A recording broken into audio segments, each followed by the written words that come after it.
vzpomínka na starý časy, když jsme byli malí, bylo vše ok a jaký jsem byl, tak mě brali.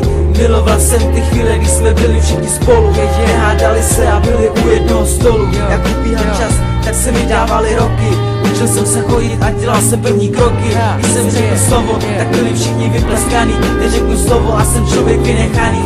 Čas je pryč, nejde to vrátit zpět, když jsem věřil, tak jsem se asi splet.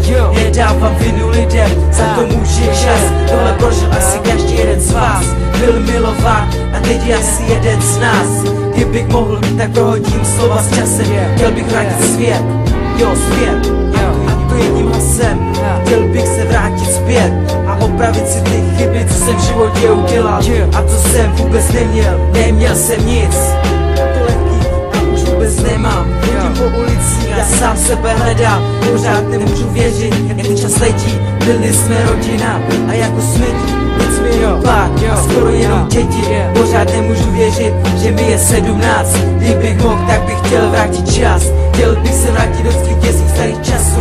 To je teď všechno jinak, je to všechno jiný. A ukázat všem, ukázat všem, že je všechno